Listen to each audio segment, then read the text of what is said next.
No tiene límite, ese es el lema que los sindicatos han elegido, el que exhibirán en sus pancartas este 1 de mayo, que está a punto de comenzar. Buenas noches, señores, bienvenidos a Kilómetro Cero. Los sindicatos de clase, UGT y comisiones obreras miden sus fuerzas en la calle. En unas horas, en la tradicional manifestación del 1 de mayo. ¿Han perdido peso frente a otros movimientos o no? Horas antes de la cita, Cándido Méndez calienta los ánimos contra el gobierno. Si se prosigue en este camino de perdición, sin ningún género de duda, puede aumentar la tensión social. Tensión hay ya. Este es el último episodio. El pasado jueves, frente al Congreso de los Diputados, eran violentos, eran afortunadamente muy pocos. ¿Será un éxito la convocatoria de este 1 de mayo o un fracaso? ¿Por qué? Opinan nuestros invitados. Pilar González de Frutos, buenas noches. Buenas noches, Ana. ¿Éxito o fracaso? Pues responderá a lo que es tradicional en el 1 de mayo, la fecha más histórica para las reivindicaciones laborales y probablemente en esta ocasión con muchos motivos, dada la necesidad de empleo que este país tiene. De todos modos, probablemente hacen falta más cosas que meros lemas. Valeriano Gómez, exministro, buenas tardes. Buenas tardes. ¿Y usted qué opina? Pues yo creo que va a ser un 1 de mayo, como siempre, que mezcla fiesta y mezcla también reivindicación. Fiesta por lo que significa de conmemoración. 1 de mayo reivindica y recuerda una matanza de trabajadores en 1890 en Chicago, reivindicando la jornada de 8 horas. Y de eso tenemos, más de 100 años después, una fiesta del trabajo. Así es que será fiesta y será también, como siempre, reivindicación de los principales problemas, el desempleo sobre todo, me imagino. Jesús Gómez, alcalde de Leganés, buenas noches. ¿Qué tal? Buenas noches. ¿Cómo será este 1 de mayo? Pues será un éxito si sirve para que todas las fuerzas políticas y los llamados sindicatos de clase remen en la misma dirección para facilitar bueno, pues a quienes creen empleo, que son los empresarios, que inviertan y que tengan las mayores facilidades posibles. Será un fracaso si lo que piden pues es más gasto público, más regulaciones o más intervencionismo, porque estamos así precisamente porque en el pasado ha habido mucho de eso. Veamos qué piensan los empresarios. Ofelia Marín, buenas noches. Buenas noches. Pues yo no creo que el éxito o fracaso haya que medirlo en términos de cómo sea la manifestación, sino nuestra capacidad para crear empleo en el futuro. Y para crear empleo necesitamos crecer, y eso para nosotros se resume en dos cosas. Es mirar afuera, es profundizar en la internacionalización de la economía española. No hay país que crezca si no es mirando fuera, y la internacionalización requiere a su vez otra cosa, que es tener empresas, tener personas y tener una administración, todo ello muy competitivo. Más opiniones, las suyas, las de todos ustedes. Sergio Muyor, buenas noches. Buenas noches, Ana. Pues ya saben que pueden participar en nuestro programa con sus opiniones. Tienen varias formas de hacernoslas llegar a través de las redes sociales. Twitter, pueden seguirnos, nuestro usuario es @KM0Telemadrid. El hashtag, la etiqueta para opinar esta noche, como la de todos los martes, almohadilla KM0TM. También pueden hacerlo a través de Facebook. Nuestro usuario es el mismo, KM0Telemadrid. Pinchan en me gusta y ya pueden dejar sus comentarios al hilo de cada argumento que vamos abriendo en nuestro muro. Y la tercera, el correo electrónico, kilómetro cero, el cero con número, @telemadrid.es. 3 formas de participar en nuestro programa con sus opiniones y si quieren plantear también alguna pregunta en nuestra mesa de debate. Ana. Pues esperamos esas opiniones y esas preguntas. Al margen de las manifestaciones, la cruda realidad. Hay en España más de 6 millones de parados. Lo certifica la última encuesta de población activa. Desde 2008, ahí ven ustedes el gráfico, la cifra no ha dejado de crecer. Es una cifra dramática que no bajará sustancialmente a corto plazo. El Gobierno lo admite. Hay que crecer y después vendrá el empleo. Ese es el discurso de Moncloa. Así que aplazan a 2015 la creación neta de puestos de trabajo. Pintan un horizonte difícil difícil como poco a medio plazo. Sus previsiones dan alas a las críticas de los grupos de oposición. Hay que tomar las riendas, el presidente del gobierno tiene que tomar las riendas y si no es capaz de tomar las riendas, pues, oiga, pues va su palabra, como en el programa de televisión. Y en este caso es o reacciona o cambia o hace otra política, que la política que ha fracasado y al fracasar la política hace que fracase el país, o que se vaya. Es un gobierno fracasado, es un gobierno que ha dejado en el paro a millones de personas y es un gobierno que no debería seguir ni un día más dirigiendo el Estado español. Un gobierno que tira la toalla y que se declara incompetente para poder cambiar el rumbo de esta situación económica en España. El presidente admite la gravedad de la situación, pero mira con esperanza al futuro. Escuchémosle. Más de 6 millones de parados es la expresión más dramática de esta crisis. Sin ningún triunfalismo, con todas las necesarias dosis de prudencia, tenemos que admitir que el clima ha cambiado. Más de 6 millones de parados. La economía española destruye 2 empleos por minuto. La verdad es que es una situación dramática y no tiene pinta de que se vaya a suavizar. En el segundo trimestre podría producirse todavía un ligero aumento y la confianza es que a partir del tercer trimestre esa cifra ya pudiera estabilizarse e incluso comenzar a descender. ¿Estamos a punto de ver por fin el punto de inflexión? En 2007 saltan las primeras alarmas. El mercado laboral muestra ya signos de agotamiento. Es incapaz de absorber el incremento de la población activa. Pues hemos creado una cifra realmente notable. 3 millones de empleos. Gobierno y sindicatos viven una luna de miel. No veo en estos momentos un horizonte próximo una movilización general en nuestro país. Solo la rebaja de los salarios públicos y la congelación de las pensiones provoca alguna fricción. No tardan en hacer las paces.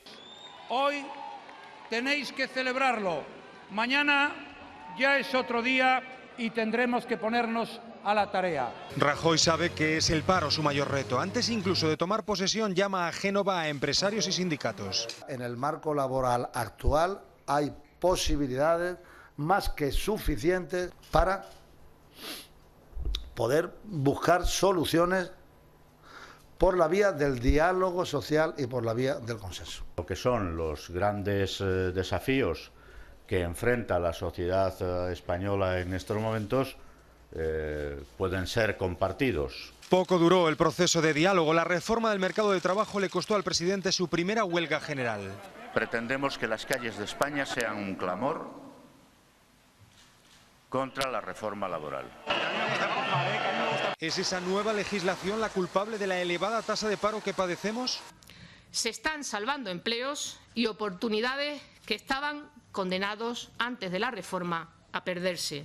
Lleva poco más de un año en vigor. Desde entonces se han destruido más de 1 millón de empleos netos. Las reformas laborales nunca funcionan, obviamente, en 12 meses. No es lógico, claro. Aquí hay un efecto arrastre de una economía muy orientada al ladrillo. En una recesión que ya estaba activada, cuando bajas el coste del despido, pues los precios relativos en economía funcionan, se despide más. Es como si abres las compuertas de una presa y sale más agua. Esa destrucción de empleo, a mi juicio, se hubiera producido igual sin reforma laboral. No es la causa de la destrucción de empleo, pero es evidente que al bajar los costes y la fricción, pues destruyes con más intensidad. La destrucción de empleo y la destrucción de empresas hubiera sido mayor de la que se ha producido, puesto que la reforma laboral ha tenido la virtud de introducir medidas de ajuste distintas del despido. Desde que entró en vigor, los costes laborales en España han caído en picado. ¿Empleo más precario o la única salida para hacer a nuestras empresas más competitivas, capaces de ganar cuota fuera de casa para tirar del mercado interno? Implícitas en estas proyecciones macroeconómicas está una situación de España completamente distinta a la de hace un año. ¿Se traducirá en más empleo? El Gobierno se pone en el peor de los escenarios. Calcula que España no volverá a crear empleo neto hasta 2015. Nosotros hemos hecho unas previsiones conservadoras y creo que hemos hecho unas previsiones para ser creíbles. Y hemos hecho estas previsiones con el objetivo de superarlas y de que las cosas vayan mucho mejor. ¿Será entonces la reforma laboral la herramienta para crear puestos de trabajo? Quedan algunos ajustes todavía. Yo diría que son los últimos, pueden ser ya los últimos coletazos de los ajustes pendientes. Para que España pare la tasa de paro necesitamos crecer, y para que España crezca con un ajuste fiscal y con restricción de crédito, el crecimiento tiene que venir de fuera, y lo que estamos viendo de fuera es que viene caída de exportaciones. Igual que la crisis financiera anticipó la crisis de la economía real que tuvimos ya a partir de 2007 y 2008, ahora la mejora significativa de los mercados financieros y cómo están viendo España, confío en que sea realmente un anticipo de esa recuperación que vendrá ya pronto en la economía real. ¿Estamos ante el punto de inflexión? ¿Son los últimos coletazos del paro? Estamos ante el punto de inflexión. ¿Qué pensáis vosotros? Bueno, si fuera por desideratum, ojalá lo fuera. ¿Quién sabe si efectivamente las condiciones permitieran efectivamente reflotar? A mí me gustaría señalar en primer lugar que la creación de empleo, quien la genera, son las empresas. Y en ese entorno, probablemente el tener una transparencia en relación con cuáles son las magnitudes macroeconómicas por las que hoy está transitando nuestra economía y unas previsiones que de verdad sean creíbles, es, creo, algo de agradecer, al menos para previsiones mí. Que de verdad sean creíbles, ¿te refieres, Pilar, a las últimas previsiones del Gobierno? ¿Estas te parecen creíbles, las anteriores no? No, yo no sé si las anteriores lo eran o no, pero me parece que un ejercicio de transparencia permite, a partir de ese momento, el tomar decisiones con seriedad y a partir de ahí probablemente la inversión sí podría empezar a animarse. Bueno, la economía española ha perdido en los últimos 15 veces 1.200.000 empleos. En este momento hemos acumulado durante la crisis prácticamente 3.700.000 empleos perdidos desde que comenzó la crisis. Esto es prácticamente una cuarta parte de todo nuestro empleo. Casi una cuarta parte de todo nuestro empleo ha sido perdido durante la crisis. Una parte muy importante en la construcción, pero también en la industria vinculada. El Gobierno plantea todavía que durante 2013 la pérdida de empleo podría llegar a un 3,5%. En términos de puestos de trabajo, estos serían aproximadamente unos 550.000 empleos perdidos en el 2013. Ya hemos perdido 322.000 en lo que va de año. O sea que todavía nos queda, aunque el Gobierno acertara en sus previsiones, todavía nos queda mucho empleo por destruir, desgraciadamente, en el año 2013. Y en mi opinión, si no hay un crecimiento adicional respecto de lo que plantea el Gobierno, es muy probable que perdamos empleo en el 2013 y aún sigamos perdiendo. Y no poco empleo en el 2014. Estamos tocando fondo, ¿no? Hay una especie de consenso, yo creo, entre prácticamente la totalidad de los analistas en que este año se tocará fondo y a finales de año se empezará a crecer. Bueno, puede ser, y para eso es muy importante que la financiación se mantenga y que la prima de riesgo mejore, no empeore. Ahora bien, lo que hay que tener en cuenta es que el empleo es siempre un indicador retrasado, por lo tanto, más o menos un año después de que se empiece a crecer, se puede empezar a crear empleo. Pero no obstante, ahí, haciendo el ejercicio de transparencia que decía Pilar y también mencionando algunas cifras, pero con perspectiva amplia, que mencionaba el señor Gómez, yo diría que es que las cifras de paro son dramáticas, en efecto, pero cabe cierta puntualización en cuanto a cuánto paro tenemos, ¿no? Primero, seamos conscientes de una cosa, de que en España no sabemos si tenemos 5 o 6 millones de parados, porque depende de la fuente, ¿no? Depende de si es el Ministerio de Empleo el paro registrado, claro, o la encuesta de población EPA, activa, o el antiguo ¿no? INEM, Servicio Público de Empleo. Y en segundo lugar, de una cuestión, y es que hay que recordar que ni en los mejores momentos de la economía española el paro ha bajado nunca de 2 millones de personas. Es decir, un paro de 2 millones de personas en España en 2007 o 2008 es compatible con una situación de pleno empleo. Es compatible con que España acoja a 7 millones de inmigrantes, que si vienen es porque encuentran empleo, ¿no? Por lo tanto, el drama no es tanto esos dos, que pueden ser personas, algunas, por lo menos la mitad, que en España se llaman parados y en otros países no, fijos discontinuos, gente que cobra subsidios agrarios, etcétera, etcétera. El drama sí es 3 millones de personas que tenían empleo y que lo han perdido, que son de hecho pues el paso de los 19 millones de afiliados a la Seguridad Social que había en 2007 a los más o menos 16 que tenemos hoy, ¿no? Eso sí es el drama y sobre todo esto es pasado, que no sirve de nada quizá lamentarse, hay que mirar al futuro, pero nosotros de ahí sí vemos una consecuencia importante para el futuro y es que claro, de esos 3 millones de empleos perdidos, la mitad es en el sector constructor. La mitad. Que se tienen que reciclar para volver a trabajar. Esto sí es un problema porque no se vuelve a necesitar gente del sector constructor mientras España no construya 800.000 viviendas al año. Por lo tanto, estamos llamados probablemente a tener un paro estructural más alto en el futuro, ¿no? Dicho lo cual, no hay que ser catastrofistas. España es verdad que ha destruido mucho empleo desde el año 2007-2008, pero desde el año 99, cogiendo una ventana más amplia, hemos creado empleo. Creamos 5 millones casi, destruimos 3, nos quedamos 1,5, 2, ¿no? Lo que muestra que tenemos empresas competitivas, que podemos crear empleo. ¿Cuál es nuestro problema que está para quedarse? Pues que durante esa década también España ha aumentado la población en 7 millones de personas. Es un reto muy difícil de asumir, es que no lo ha asumido en esa cuantía y en ese periodo tan reducido ningún otro país del mundo. Ese es nuestro problema. ¿Tocamos fondo? Pues hombre, yo creo que sí. Es decir, actualmente España ya es un país muy atractivo para la inversión extranjera. Yo puedo dar fe en la inversión extranjera y la inversión interior. Es decir, ha habido muchos capitales que han salido fuera de España pues, durante los meses críticos de la prima de riesgo y una vez que ya no existe ese riesgo financiero, probablemente pues empezarán a volver poco a poco en la medida en que seamos entre todos capaces de generar esa confianza. Digo que ya es un país muy atractivo, una economía muy atractiva para invertir y lo digo desde mi punto de vista del municipio de Leganés. Tenemos allí a dos grandes empresas que están haciendo unas inversiones millonarias, estamos hablando de 55 millones de euros, eso sí, si nos lo permiten los grupos de la oposición, pero bueno, en cualquier caso... Hablaba Ofelia de los empleados, de los que están preparados para trabajar y los que no. Hoy los trabajadores de ADECO han salido a la calle, son 1.400 personas las que trabajan en ADECO España, 33.000 en todo el mundo, y han salido a la calle para ayudar a los parados a hacer su currículum. Margarita Álvarez es la directora de Marketing y de Comunicación de ADECO. Margarita, buenas noches. Hola, buenísimas noches. Margarita, supongo que habéis trabajado con personas que están estudiando, la mayoría. ¿Están preparadas esas personas para acceder con la formación que tienen en este momento al mercado laboral o todavía tienen mucho que estudiar, todavía tienen que reciclarse en algunos aspectos? Bueno, pues la verdad es que están preparados técnicamente, pero falta mucho camino todavía por recorrer. Les falta mucho de aprender cómo afrontar el terreno laboral, cómo afrontar la búsqueda de empleo, cómo afrontar incluso cosas muy básicas como cómo preparo mi currículum o cómo hago mi entrevista de trabajo. En los universitarios y las personas que ya están en el mercado laboral, que ya han trabajado, por ejemplo, en la construcción y que ahora buscan otro empleo?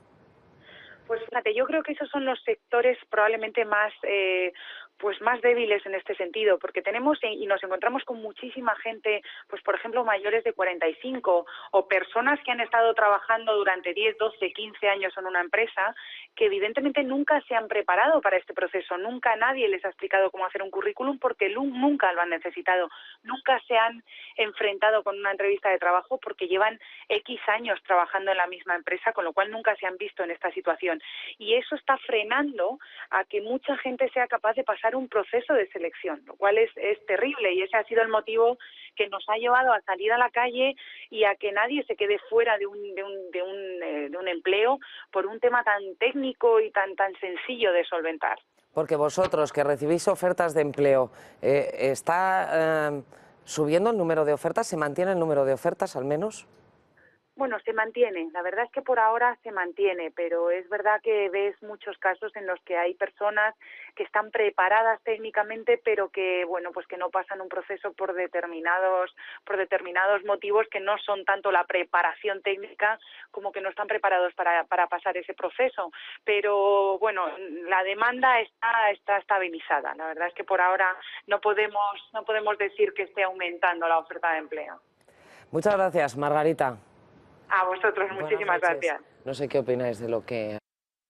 Hablad con la verdad, total libertad cuando queráis. No hace falta que me pidáis la palabra. Primero, es una iniciativa, siempre tiene interés, por supuesto, ¿no? Pero quizá la principal característica de la crisis es su duración. Es decir, lo novedoso de esta crisis respecto de otras en España es que es una crisis que va ya para alcanzar el 6º año, ¿no? Cada 6 años hay 3,5 millones, la EPA lo ha puesto de manifiesto, hay 3,5 millones de parados que llevan más de un año en esa situación. Hay otros más de 3 millones que no tienen ningún tipo de prestación por desempleo, que han agotado ya su cobertura al desempleo. Y efectivamente hay, como tú has muy bien señalado, hay un conjunto de ellos que es difícil pensar que vuelvan a tener empleo en la misma ocupación que la tuvieron en el pasado. Es decir, nosotros que tienen nunca que reciclarse. nunca volveremos a construir, ni nunca debimos construir 800.000 viviendas al año. Y no durante un año, sino durante muchos años consecutivamente. Así es que ese volumen de trabajadores no despreciable, tienen que reciclarse en efecto, tienen que aprender nuevos oficios. Mientras tanto hay que proporcionar ayuda porque estamos hablando de muchos millones de personas. Podemos discutir de cuánto es el volumen de desempleo, pero la razón por la que el paro registrado es 1,5 millones, algo menos de 1,5 millones, es más de 1 millón inferior a la cifra de la encuesta, sobre todo y fundamentalmente es porque hay un colectivo que son los emigrantes, que cuando agotan su prestación por desempleo no renuevan su demanda. Está bien estudiado, este es un fenómeno que conocemos bien. Y por otra parte, claro, es que en este tiempo, desde los 2 millones aproximadamente que existían de desempleados antes del comienzo de la crisis a los más de 6 millones de ahora, son 4 millones de personas más. Esto es mucho, esto es muchísimo, claro. A ver, mirando en cuanto a la cuestión que era si está la gente que busca empleo preparada, ¿no? Preparándose. Yo diría que hay dos cuestiones claras. Una es muy elemental y es que aquí hay que hablar idiomas y tenemos que mirar al exterior para crecer. Miremos las cifras y es que en España, por ejemplo, de la población adulta habla inglés el 20% y no bien. Se supone que bien, cifras del INE, un 5% y un 15% más o menos, mientras que en un país como Alemania, que tampoco hablan muchísimos idiomas, es el 55% y los centroeuropeos ya ni contamos, ¿no? Eso es elemental, es que los idiomas no hay que, y el inglés fundamentalmente no hay que estudiarlo, hay que hablarlo, ¿no? Y luego salían en las imágenes pues muchos jóvenes, ¿no? Yo diría que lo que esta crisis también pone en manifiesto, y sobre todo con la elevadísima tasa de paro juvenil, es que probablemente falta una adecuación entre la educación y la formación en España y las necesidades productivas del país. Dicho de otra manera, y de nuevo comparamos nosotros con un país que más o menos lo hace bastante bien, que es Alemania. En España genera al año el doble de universitarios que Alemania, el doble en proporción cada uno a su población, y la mitad de gente graduada en FP. Pero ¿qué resulta luego? Que ellos son el primer exportador del mundo, una potencia industrial, porque nunca han renunciado a serla y siempre han sido fieles a ese leitmotiv, mientras que España tiene muchísimos universitarios, pero ninguno reconocido y no tiene ninguna universidad entre las 100 mejores del mundo, ¿no? Entonces, esto también de alguna manera pone de manifiesto esa lacra que probablemente es una de las reformas pendientes más importantes, ¿no?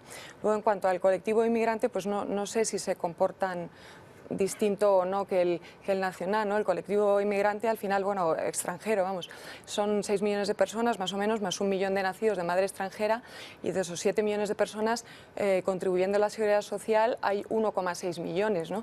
Yo no sé si el resto está aquí sin recibir nada o más bien puede ser que sí lo reciban, bien subvenciones o bien en la economía sumergida, ¿no? 1,6 sobre 7 son los que contribuyen a la seguridad social. Hombre, a mí me parece que es lo primero de destacar la necesidad social, efectivamente, de no dejar nuestras responsabilidades como colectivo social en saco roto ante números tan dramáticos como los que vivimos. Pero más allá de esta tensión social, que es más que justificada e inevitable, creo que todos los ciudadanos de este país deberíamos acostumbrarnos a que el mundo ya ha cambiado, ya es diferente. Tendremos que afrontar unas nuevas realidades para las que probablemente ni las personas que buscan trabajo están preparadas, ni muchos de los que afortunadamente le tenemos lo estamos tampoco, ¿no? La situación ya no va a volver a ser la misma que fue. Y ante esta nueva realidad probablemente también tenemos que poner encima de la mesa nuevas medidas, nuevas facilidades, nuevas flexibilidades, nuevos impulsos al empresariado, que es el que de verdad genera empleo. algo debe pasarle a este país cuando somos capaces, o al menos lo hemos sido en el pasado, como hacía un momento se señalaba, de crear más empleo que nadie, muy deprisa, y después terminar destruyéndolo también a una velocidad de vértigo. La otra cara de la realidad, las cuentas de la Seguridad Social. Hay menos de 17 millones de ocupados en España, no llega a 2 el número de cotizantes por cada perceptor de una prestación. Esta crisis ha destruido empleo y mucho, aunque afortunadamente, mirando en perspectiva, no se ha perdido todo lo ganado en las 2 últimas décadas. No, yo creo que este no es el momento de abrir otra vez el melón de las pensiones, pero ya está abierto porque te lo han abierto desde Bruselas. Abrir el melón de las pensiones supone menos consumo y menos empleo, porque la gente se asusta y sube su tasa de ahorro. Toca empezar a estudiar cuáles son realmente los elementos que den sostenibilidad a nuestras pensiones a medio y largo plazo. Y en ese sentido creo que lo que dará más tranquilidad a nuestros pensionistas no es tanto que la subida sea el IPC, sino que realmente vean que sus pensiones están garantizadas en el futuro, y para eso hay que tener en cuenta muchos otros factores, como es la evolución demográfica de España, nuestro crecimiento económico, nuestro nivel de empleo y muchos otros factores. Hay que reformar el sistema de pensiones, hay que elevar la edad de jubilación por encima de los 67 años, hay que actualizar las pensiones cuando podamos en la medida del IPC, cuando no podamos menos, hay que aumentar el número de años que se tienen en cuenta de trabajo, de cotización real para calcular la prestación. ¿Qué opináis? Yo creo que actualizar el sistema de pensiones es inevitable, es decir, el sistema de reparto ha funcionado mientras la proporción de personas trabajando por cada pensionista pues era de 3 o de 4 a 1.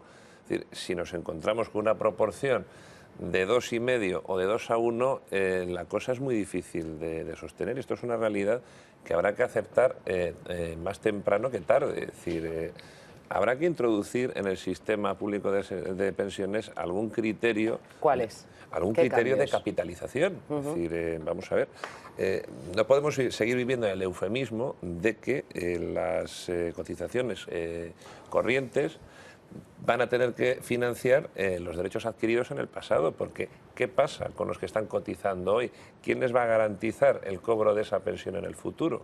Es decir, ese es el salto permanente que tenemos en el vacío, ¿no? No quiere decir que tengamos que ir sin anestesia directamente de un sistema público de reparto directamente a un sistema de capitalización, pero habrá que hacerlo gradualmente, porque si no lo que estamos haciendo es meter el problema debajo de la alfombra o meter la cabeza debajo de la tierra como el avestruz. Yo querría empezar un poquito antes. Antes de cambiar de un sistema de reparto a un sistema de capitalización, hay muchos pasos intermedios, ¿piensas? Bueno, yo creo que, primero, el problema de la sostenibilidad probablemente no está vinculado a la situación económica por la que atravesamos, por más que efectivamente haya agravado probablemente una situación previa. Pero al final nuestro sistema de pensiones, que es un sistema de reparto que debemos conseguir sostener, porque ha sido el mejor elemento de integración social que este país ha tenido y del que deberíamos seguir disfrutando, sus dificultades de sostenibilidad no tienen tanto que ver con una situación, yo creo que coyuntural, como es la crisis actual, sino con un problema estructural, que es nuestra tendencia demográfica. Es decir, una población cada vez más envejecida. Lo que es una situación feliz, además, pues no creo que nadie se arrepienta de que cada año vivamos más.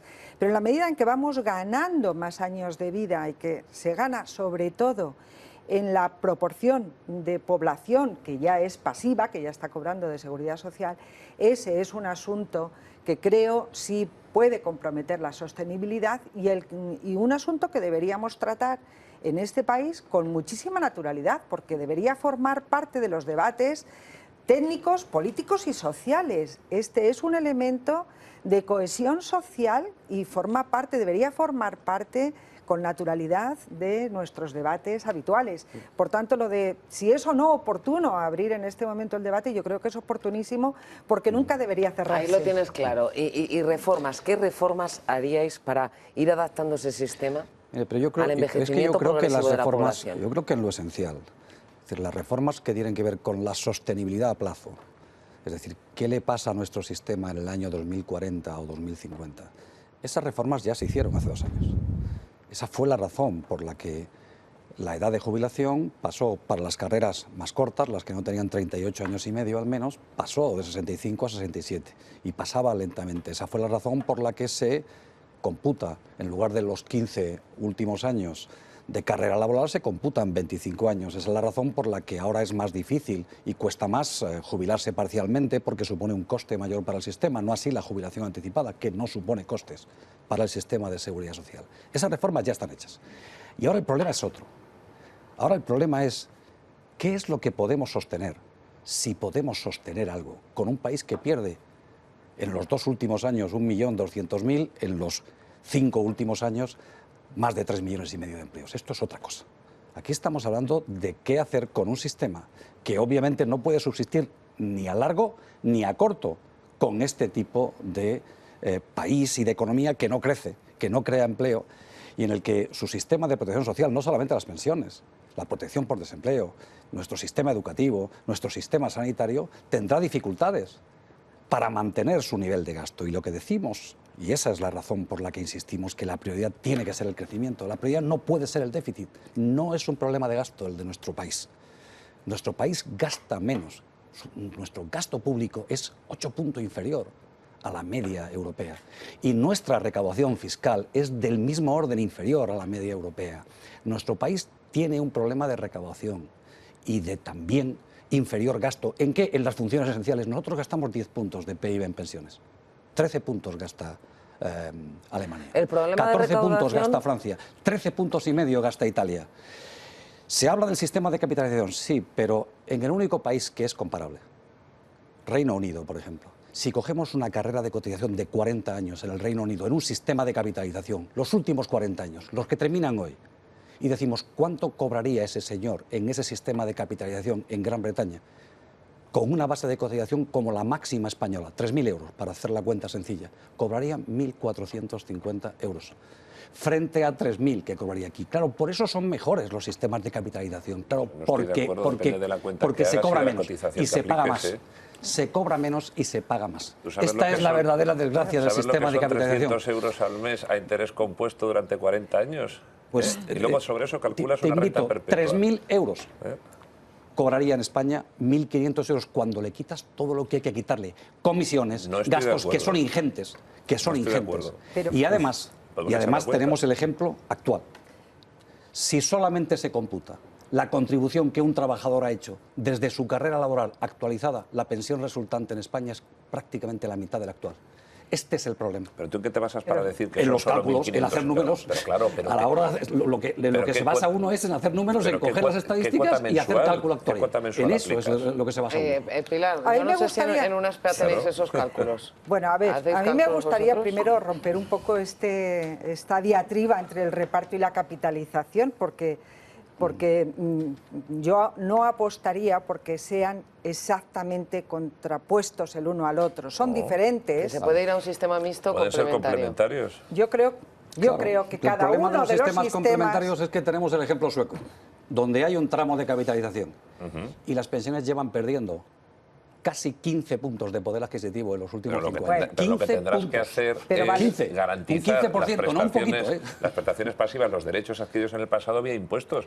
Y ha tenido que ser el Estado. A través de deducciones fiscales. Pero si es que déjame que termine. A través de deducciones fiscales ha tenido que ser el Estado el que reponga a todos los pensionistas las reducciones en su pensión que le producía el sistema, el tramo de capitalización en su sistema. Este es el problema. Ponte en lo que no te dan por un lado tiene que acabar el Estado. Las cotizaciones sociales antiguamente financiaban la sanidad, los medicamentos y las pensiones. ¿Ahora qué financian? Sin duda. Solo las pensiones. Y de milagro. Las pensiones. Ahí tienes la respuesta. Y gastando menos, es un sistema que a la larga, en pensiones que el resto de Europa. Y gastando hombre. menos en pensiones que el resto de Europa. Ofelia. Sí. No te olvides de eso. Yo diría que el sistema actual, que es insostenible, es clarísimo, la demografía es poderosa y no hay que decir más razones, pero es que también es un sistema poco equitativo y que lleva mucho al fraude. ¿Por qué? Porque aunque se ha alargado el periodo de cómputo necesario para el cálculo de la pensión, antes eran 15 años, ahora son 25, pero eso lleva a que, bueno, ahora mismo estamos tratando igual, por ejemplo, al que cotiza 15 años, que se van alargando por la máxima, y los 20 anteriores por la mínima, que al que ha cotizado, por ejemplo, 40 años por la máxima. Es decir, de facto, prácticamente sí que ha cotizado 40 años por la máxima, pues está contribuyendo con el doble que el otro, más o menos, por cómo son las pensiones máximas y mínimas. Se les está tratando igual, eso es un incentivo pero eso es para el que trabaje más y contribuye más. O es un incentivo al fraude que mucha gente contribuye a los últimos por la máxima, anteriores por la mínima. Es inherente al seguro, Pilar lo sabe bien. Y efectivamente, para que las primas en un seguro del automóvil sean de 1.000 euros al año, hay quien gasta solo 300 porque no tiene accidentes y hay quien gasta 1.500. Pero por el propio riesgo, no por el riesgo moral. Y la prima se construye en un nivel intermedio. Y efectivamente es así. Ahora, respecto de la capacidad de distribución del sistema, los sistemas de pensiones no se hacen para redistribuir. La única medida de redistribución, que no es pequeña en el caso español, es la existencia de pensiones mínimas.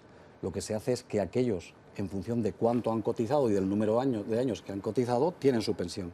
Cuando yo era más joven y discutíamos este asunto con de las primeras delegaciones del Fondo Monetario que vinieron a España en democracia, se encontraron un sistema de pensiones que solo computaba los 2 últimos años. Nuestro sistema de pensiones en español solo computaba los 2 últimos años, ahora computamos 25 últimos años. Y efectivamente es un sistema que tiene que hacer frente a las dificultades demográficas, claro que sí. A principios del siglo XX la gente moría, la esperanza media de vida eran 48 años. ¿Cómo? Y eran muy pocos los que pasaban de 65, por supuesto que sí. Pero eso tampoco es una respuesta a la que se da desde el sistema de capitalización a este fenómeno. Los sistemas de capitalización también resisten mal las crisis, porque al cabo de 40 años la inversión en valores también se resiste. Este cálculo actuarial en Inglaterra. Claro, en los últimos 40 años hemos tenido una crisis en los 70 donde los valores han perdido un 20%. Una crisis en los 90 donde los valores han perdido otro 15, un 16%. Y ahora en esta crisis han perdido un 50%, aunque se revaloricen el resto del tiempo. La pérdida es abrupta. Porque siempre hay crisis. Pilar iba a introducir ahí un dato y me gustaría saber qué medidas cree Ofelia que habría que introducir en su opinión, para reformar el sistema de pensiones. Insisto que la contraposición absoluta no tiene sentido. Un sistema resiste mejor las crisis demográficas y el otro resiste mejor las crisis financieras. Y ahí creo que hay consenso total, pueden ser complementarios. Por tanto, no se trata de contraponer. Yo me parece que la reforma que se ha desarrollado en el año 2011 va muy bien dirigida, toma medidas correctoras, sustanciales, pero no es suficiente a medio y largo plazo. Y mover un sistema como el de pensiones requiere tomarse mucho tiempo por delante para no hacer un giro brusco que lo termine quebrando. Por tanto, es en ese contexto de no contraposición, de seguir hablando dentro de un sistema de reparto, buscar sistemas que hagan mucho más transparente para los ciudadanos cuál es la cotización que tienen, cuál es la pensión que pueden llegar a alcanzar y colocar al ciudadano en el centro, el que tiene la responsabilidad de toma de decisiones. ¿Qué hace con su vida? ¿Cuánto consume? ¿Cuánto ahorra? ¿Cuánto quiere tener de pensión cuando se jubile? Si quiere tener mucho, tendrá que seguir trabajando más. Si se conforma con menos, él decide cuál es la fecha, partiendo, claro, siempre de una edad mínima para jubilación, él decide cuándo se jubila. Y las reformas basadas en un sistema de cuentas nocionales, sistema de reparto, insisto, es el modelo que se ha prodigado más por todos los sistemas europeos que se han tomado la reforma de pensiones desde hace ya unos años. Ofelia. Sí, estoy de acuerdo con esos sistemas que tienen en países no tan lejanos, ni ideológicamente ni físicamente. Por ejemplo, Suecia, por ejemplo, Italia, donde efectivamente esa disyuntiva entre el reparto y la capitalización quizá es un poco artificial. O sea, cuando un sistema no nace desde cero, pues no se puede empezar, digamos, cada uno a capitalizar lo que pones, ya te lo darán, sino que hay que repartir lo que hay, lo que se va recaudando entre los que van saliendo del sistema. Otra cosa es la forma de cómputo, cómo a cada uno se le calcula el derecho a la pensión que tiene. Y ahí es donde nosotros nosotros pensamos que desde luego es necesario modificar el sistema actual porque no da de sí y que es muy conveniente que el periodo de cómputo para calcular la pensión se base en toda la vida laboral, por lo que he dicho antes, el sistema actual lleva totalmente al fraude. Se ha corregido una parte, pero queda todo por corregir, se ha pasado de los 15 a los 25. Pero lo que no se puede hacer es mantener a millones de personas en la sistemática duda y la incertidumbre respecto de su futuro. Acabamos de hacer una reforma hace 2 años, que ha entrado en vigor hace unos meses, y no podemos estar diciendo, ni debemos, por responsabilidad política y social, no podemos decirle a esos mismos ciudadanos que ahora tenemos que hacer, cuando lleva 2 meses en vigor, que ahora tenemos que hacer una nueva reforma. A ver, la tendencia demográfica ¿qué clase de burla es esta para la gente? No, si no es ninguna burla. Que estamos jugando con muchas cosas. Al revés, creo que es un ejercicio de responsabilidad frente a los ciudadanos. Hay un lema en la manifestación de mañana, que es ese de no tienen límites. Tiene que haber un límite. Y el límite es la de respetar a la gente. El límite, la gente ha estado discutiendo. Aquí hemos discutido durante un año entero. Hemos discutido durante un año entero cómo hacer una reforma de las pensiones. Lo hemos puesto en marcha. Hemos producido en el Parlamento un debate intenso. Ha habido una gran mayoría y un acuerdo con empresarios y con sindicatos. Y después de eso, 2 meses después de entrar en vigor, ahora descubrimos que no es suficiente esa reforma. Pero ¿qué clase? Ahora lo sabíamos de antes. En el Parlamento, en los partidos políticos, en los sindicatos, tú eres responsable de una de las federaciones de la COE. Bueno, y la COE ha firmado un acuerdo de pensiones hace 2 años. Perfecto. Y ha estado de acuerdo. ¿Qué clase de responsabilidad es esa? Pero por Dios, eso no puede evitar continuar con un debate social en el que tenemos que contar la responsabilidad de cuál es la deuda que estamos dejando a nuestros hijos. No se puede tener a este país en la incertidumbre otra vez. No, señor, no se puede decir. Ya hemos hecho lo que teníamos que hacer en educación, en sanidad, en los impuestos y ahora también con las pensiones. Hoy también. decido en base 9 millones de personas. Van a votar niños eso no puede ser, en 2 años. Hombre, eso no es razonable. No es en absoluto y tú lo sabes bien. Lo que no es razonable es negarse a hablar o a cualquier reforma que tiende a la sostenibilidad. Nadie se niega a hablar. Eso es lo que no es razonable. Lo que no es posible es volver a producir este debate 2 meses después de entrar en vigor la ley. Perdona, esto no es posible. Perdona, Valeriano, si es que yo lo que apuesto es porque este debate tiene que ser permanente. Permanente, porque la tendencia demográfica, porque hoy ya sabemos cuántos son los trabajadores que vamos a tener dentro de 20 años. Que las personas hoy ya lo sabemos. Y hoy sabemos también cuántas son las pensiones. Cada vez que hacemos esto hay millones de personas que están pensando y preocupándose su jubilación y no tienen agobiándose ningún problema. por qué es lo que... No, ¿cómo que no tienen ningún problema? Si se está diciendo incluso que la reforma no va a afectar a las pensiones futuras, como ocurre siempre en cualquier reforma, que lo hacemos siempre en el margen respecto de los nuevos pensionistas. Se está diciendo que también van a afectar a los pensionistas actuales. Yo no sé quién está diciendo eso. Yo lo que tú lees la prensa como los demás. Tú lees la prensa todos los días y lo escuchamos. Pero si lo estoy diciendo para poner de manifiesto con cierta vehemencia estas cosas. El que hoy es pensionista tiene su pensión y nadie, creo yo, con responsabilidad política, le va a reducir su pensión.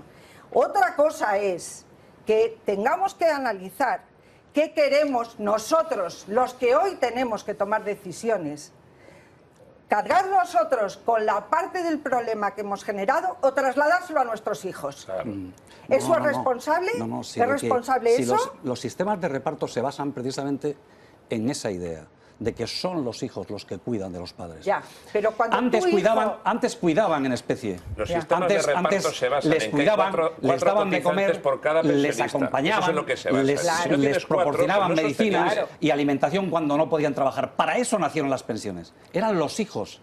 Ahora, en metálico, ahora proporcionándoles financiación para que vivan de forma independiente, para que se les aleje el riesgo de la pobreza, para eso está una pensión. Es siempre esa función. La función de las pensiones es siempre que los hijos cuidan de los padres, siempre. ¿Cómo vamos a trasladar esa responsabilidad? Nuestros hijos cuidarán de nosotros como nosotros hemos cuidado de nuestros padres. Y lo estamos haciendo. Cada hijo de su Esa es la función. Que puedan hacerlo. Y pueden hacerlo y siempre podrán hacerlo. Y en España más fácilmente, si hacemos caso a nuestras cifras, en España gastamos, insisto, 10 puntos de PIB. De cada 100 euros, 10 gastamos en pensiones. Déjame que termine. Alemania está gastando 13. Hoy, no dentro de 50, hoy ya. Hemos hecho una reforma para hacer que España que iba a gastar 18 o 19 euros por cada 100 producidos dentro de 40 años. Y esa era una cantidad, y es una cantidad nada despreciable. Podamos buscar un horizonte en el que dentro de 40 años gastemos 13, que es lo que está hoy gastando Alemania. Esta es la reforma, ese es el planteamiento de la reforma. A mí me encantaría que no fueran 13, que fueran 25. El problema es ojalá que quién pudiéramos, lo va a poder ojalá pagar. que pudiéramos, claro, obviamente. Y desde pero luego no, a mí sí me preocupa el pensar si a la generación futura le estoy dejando en sus espaldas una situación inviable. Pero no te preocupes de un país que tiene una viabilidad en su sistema de pensiones hoy ostensiblemente mejor que el resto. No te preocupes tanto de esas cosas. No, perdona, preocúpate de donde estamos peor. ¿Cómo no? Preocúpate de la sanidad también y preocúpate de... Pero eso no es un tema, ese no es un tema de seguridad social, es otro tema. Pero es que la sanidad... Pero tiene que ver con el envejecimiento, claro, porque... Sociedades envejecidas no solamente gastan más en pensiones, gastan más en sanidad, gastan más en dependencia. Claro. Hay algunas cosas en las que seguramente gastaremos menos. Por ejemplo, como seremos más viejos, gastaremos algo menos en proporción en educación, habrá menos gente joven. Y por ahí podemos obtener algún rendimiento, pero no demasiado. Y gastaremos más también en dependencia. Estamos gastando poco. Voz a Ofelia y a Jesús en este debate. Sí. No, yo solo dos palabras para que el que ve el programa sea consciente de por qué el sistema no es sostenible. No es que queramos gastar más ni menos, es que la esperanza de vida hoy, afortunadamente, es aproximadamente 10 años más que cuando se creó el sistema. Eso para empezar. Y luego la natalidad, por ejemplo, los nacidos en los años 80 son la mitad que los nacidos en los años 60. Por lo tanto, cuando se jubilen los de los 60, habrá la mitad contribuyendo a su pensión, o sea, el doble saliendo y la mitad entrando. Entonces, eso ya es de cajón que no es sostenible. Si a eso le añadimos, como decía antes, que hay cierto fraude por este sistema de que calculo ciertos años, echa la ley, echa la trampa, ¿no? Pues es que aunque se haya reformado muchas veces, pues habrá que acudir al famoso Pacto de Toledo e intentar que sea sostenible, porque si ahora gastamos mucho, menos habrá en el futuro. Esto es así, hay lo que hay. Jesús. Efectivamente, sí, estoy de acuerdo con lo que está planteando Olivia, pero vamos, yo lo pongo todavía más simplificado. Es decir, cuando se empezó con el actual sistema de reparto, había 4 cotizantes por cada pensionista. ¿Cuántos tienes ahora?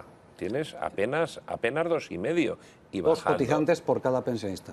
Claro, pero esos cotizantes, como tú has dicho bien antes, o sea, además de ocuparse... pero esos cotizantes... Pero déjame que... Claro, es que es bueno que lo tengas en cuenta porque lo acabamos de señalar. Es que, y tú mismo lo has dicho, es que esos cotizantes, esos 4 por cada 2, además de ocuparse de las pensiones, se ocupaban de la sanidad. Nuestra sanidad, la sanidad pública, antes fue una sanidad financiada con cotizaciones sociales. Ahora, con impuestos, y liberamos, por decisión política del conjunto de los ciudadanos, y liberamos a la seguridad social, a las cotizaciones de empresarios y trabajadores de esa carga. Usted ya no va a ocuparse de financiar la sanidad.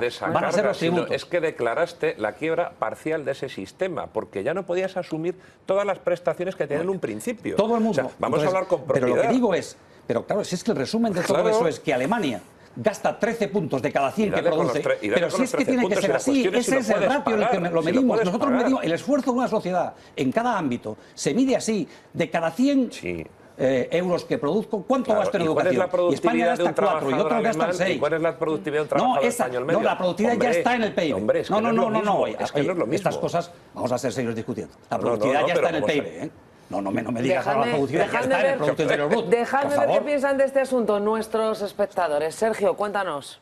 Mensaje sobre las pensiones y el futuro de nuestro sistema público de pensiones. Los dirigentes políticos, dice un espectador del ayer, y los de hoy engañan a los sistemas estatales. En el plan de pensiones, los asesores y responsables no pueden decir que el sistema está quebrado.